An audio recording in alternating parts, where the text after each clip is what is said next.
दोस्तों नमस्कार। आज हम अतुल माहेश्वरी परीक्षा की दृष्टि से उपसर्ग और प्रत्यय जिससे दो क्वेश्चन बनते हैं उन क्वेश्चन को बेहद ही आसान तरीके से कवर कराएंगे और एकदम आसान तरीके से समझाएंगे कि उपसर्ग और प्रत्यय क्या होता है, ताकि आप एग्ज़ाम में गलती न करें।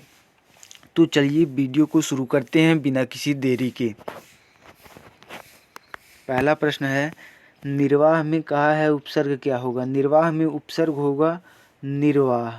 निर्धनवाह, निर प्लस वाह होगा तो निर्वाह में उपसर्ग निर्वाह होगा। निर यानी कि हम बताएंगे कि उपसर्ग क्या होता है। उपसर्ग किसी शब्द के पहले लगता है और प्रत्यय क्या होता है, प्रत्यय किसी शब्द के बाद लगता है।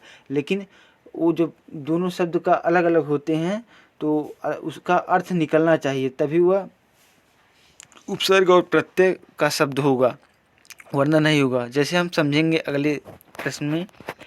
अगला कहा है कि हिंदी में कृत प्रत्ययों की संख्या है, यानी कृत प्रत्ययों की संख्या कितनी है। कृत प्रत्ययों की संख्या होती है हिंदी में 42 कृत प्रत्ययों की संख्या होती है। नेक्स्ट क्वेश्चन है, कृदंत प्रत्यय किन शब्दों के साथ जुड़ते हैं। तो कृदंत प्रत्यय जुड़ते हैं क्रिया के साथ, क्रिया के साथ जुड़कर कृदंत प्रत्यय बनते हैं। नेक्स्ट प्रश्न है, निम्न पद इक प्रत्यय लगाने से बने हैं, इनमें से कौन सा पद गलत है। तो आइए समझते हैं। जैसे दैविक है तो दैविक में दैव प्लस इक, तो ये इक से बनता है। और बी है सामाजिक, समाज धन इक, ये भी इक लगाने से बना है। और सी शब्द है भौमिक, भौमिक का होगा भूमि धन इक, ये भी इक लगाने से बना है। और ये कहा है डी प्रच्छिक, तो प्रच्छिक में कोई इक लगाने से शब्द नहीं बनेगा, क्योंकि प्रच्छ धन इक कहेंगे तो प्रच्छ का कोई अर्थ ही नहीं है। लेकिन भूमि, समाज और दैव, दैव का, ये तीनों का अर्थ होता है। इस प्रकार हमारा विकल्प होगा प्रच्छिक। नेक्स्ट प्रश्न है, पांचवा प्रश्न है, किस शब्द की रचना प्रत्यय से हुई है। तो प्रत्यय वो शब्द होते हैं जो किसी शब्द के लास्ट में लगाने से बनते हैं। तो आइए देखते हैं कि किस शब्द की रचना प्रत्यय से हुई है। तो अभियोग है तो अभिधन योग, यानी कि अभिधन योग यानी कि अंत में लगाने से बनेगा, और तो अभियोग में हो जाएगा। और व्यायाम में कोई नहीं होगा, तो व्यायाम में व्या या धनयाम नहीं होगा, व्यायाम में कोई प्रत्यय नहीं होगा। अभियोग में योग प्रत्यय है और अपमान में मान प्रत्यय है, उनमें से कोई ऑप्शन नहीं होगा। तो इसका सही जवाब होगा व्यायाम। छठवां प्रश्न है, बेइंसाफी में उपसर्ग बताना है। तो उपसर्ग वे शब्द होते हैं जो किसी शब्द के पहले लगते हैं। तो बेइंसाफी में, इंसाफी एक शब्द होता है, तो उसमें अगर बे शब्द जुड़ जाता है, यानी कि बे उपसर्ग जुड़ जाता है तो उपसर्ग बन जाता है, यानी कि बे इसका सही जवाब हो जाएगा। नेक्स्ट क्वेश्चन देखते हैं, निम्न में से उपसर्ग रहित शब्द है। उपसर्ग रहित शब्द क्या होते हैं, यानी कि जिसमें उपसर्ग नहीं होता है वह उपसर्ग होता है। तो सुयोग में देखिए उपसर्ग है, सुयोग में सु उपसर्ग है, इसलिए यह उपसर्ग रहित शब्द है। उपसर्ग वाला शब्द है, उपसर्ग रहित शब्द नहीं है। विदेश में क्या है, वी प्लस देश, इसलिए यह भी उपसर्ग वाला शब्द है। अत्यधिक में अति धन अधिक, ये भी उपसर्ग वाला शब्द है। जबकि सुरेश जो होता है वो उपसर्ग वाला शब्द नहीं होता। सुर धन इसमें कौन होता है उपसर्ग वाला शब्द, इसमें कोई उपसर्ग वाला शब्द नहीं होता। इस प्रकार हमारा राइट आंसर हो जाएगा सुरेश। उम्मीद करते हैं आपको वीडियो बहुत अच्छा लग रहा होगा और वीडियो पसंद आया होगा, तो वीडियो को लाइक और चैनल को सब्सक्राइब जरूर करें। अगला है, बहाव शब्द में प्रयुक्त प्रत्यय कौन सा है। तो प्रत्यय वही शब्द होते हैं जो किसी शब्द के लास्ट में लगते हैं। तो बहाव में बह धन आव, बह धन आव, यानी कि आव इसमें लास्ट में लगा है तो आव इसका प्रत्यय होगा, आव शब्द उचित प्रत्यय होगा इसका। नौवां प्रश्न देखते हैं, विज्ञान कहा है, विज्ञान शब्द में उपसर्ग होगा। तो विज्ञान शब्द में क्या उपसर्ग होगा, तो विज्ञान का अगर हम भेद करते हैं तो वि धन ज्ञान, वि धन ज्ञान, ज्ञान अलग हो गया। और उपसर्ग कहा है तो उपसर्ग किसी शब्द के पहले लगते हैं, तो वी शब्द के पहले लगा, इसलिए वी हमारा राइट आंसर हो जाएगा। नेक्स्ट क्वेश्चन देखते हैं, कह रहा है चिरायु में उपसर्ग है। चिरायु, चिरायु जैसे देखिए, चिरायु का अगर हम संधि विच्छेद करते हैं तो चिर धन आयु होता है, तो चिर धन आयु होगा, तो आयु अलग शब्द है और चिर उसके पहले लग गया है, तो चिर हमारा उपसर्ग हो जाएगा। तो चिर, इस प्रकार वी हमारा राइट आंसर हो जाएगा।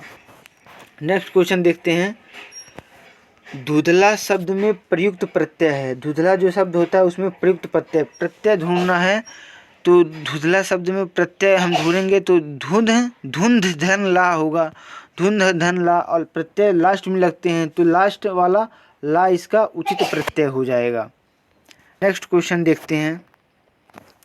दोषहर्ता शब्द में प्रयुक्त का प्रत्यय का चयन कीजिए। तो दोषहर्ता शब्द में प्रत्यय होता है दोष धन हर्ता, और हर्ता इस शब्द के लास्ट में लगा है, इसलिए हर्ता हमारा प्रत्यय हो जाएगा।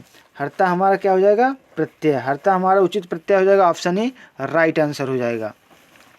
नेक्स्ट क्वेश्चन देखते हैं। 13वां प्रश्न है, किस शब्द में उपसर्ग का प्रयोग नहीं हुआ है? इसमें कौन सा शब्द है जिसमें उपसर्ग का प्रयोग नहीं हुआ, यानी कि पहले प्रीफिक्स नहीं लगा है? तो अपवाद शब्द में अप तो लगा है, अप धनवाद। पराजय में परा धन जय लगा है, परा। प्रभाव में लगा है, प्रधन भाव लगा है।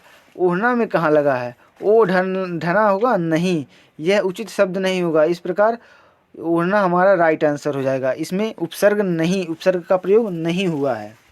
नेक्स्ट क्वेश्चन देखते हैं। कह रहा है संस्कार शब्द में किस उपसर्ग का प्रयोग हुआ? तो संस्कार शब्द है उसमें उपसर्ग का प्रयोग कह रहा है, किस उपसर्ग का प्रयोग हुआ? तो संस्कार में हम अगर संधि विच्छेद करेंगे तो होगा समधन कार। इस प्रकार हमारा उत्तर होगा सम उपसर्ग का प्रयोग होगा। नेक्स्ट क्वेश्चन देखते हैं। पुरोहित शब्द में उपसर्ग पूछा है। तो पुरोहित में अगर हम पुरोहित का संधि विच्छेद करेंगे तो होगा इसका पुरधन ओहित। पुरधन नहीं, इसका होगा पुराधन ओहित। पुराधन ओहित होगा तो इसका सही जवाब होगा पूरा इसका राइट आंसर हो जाएगा। नेक्स्ट क्वेश्चन देखते हैं। कह रहा है कि अवतन शब्द में प्रयुक्त उपसर्ग है। तो अवनत शब्द में उपसर्ग का चयन करने के लिए कहा है। तो उपसर्ग वे होते हैं जो किसी शब्द के पहले आते हैं। तो अवनत में अव ये प्रयुक्त उपसर्ग होगा। नेक्स्ट क्वेश्चन देखते हैं। सावधानी शब्द में कहा है प्रत्यय का चयन कीजिए। तो सावधानी में प्रत्यय वे होते हैं जो किसी शब्द के लास्ट में लगते हैं। तो सावधान हमारा एक शब्द हुआ, उसमें अगर ई प्रत्यय जोड़ देंगे तो बन जाएगा सावधानी। तो हमारा राइट आंसर हो जाएगा बड़ी हमारा राइट आंसर हो जाएगा। नेक्स्ट क्वेश्चन देखते हैं। कह रहा है कनिष्क शब्द में प्रयुक्त प्रत्यय का चयन कीजिए। तो कनिष्क शब्द में क्या प्रत्यय होता है? कनिधन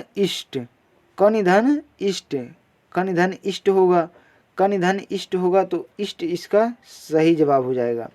इष्ट इसके लास्ट में लगा है, इसलिए इष्ट इसका सही जवाब हो जाएगा।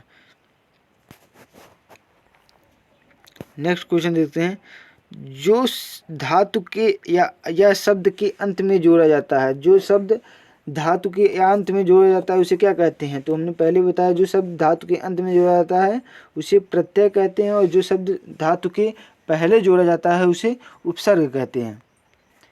नेक्स्ट क्वेश्चन देखते हैं। प्रख्यात में कहा है उपसर्ग बताओ। प्रख्यात में प्रधन ख्यात होगा तो प्र इसका उपसर्ग होगा। ऑप्शन ए इसका राइट आंसर होगा। तो उम्मीद करते हैं आपको उपसर्ग का टॉपिक बहुत ही पसंद आया होगा। अगर यह टॉपिक पसंद आया है तो वीडियो को प्यार दीजिए। मिलते हैं नेक्स्ट वीडियो में, तब तक के लिए जय हिंद जय भारत।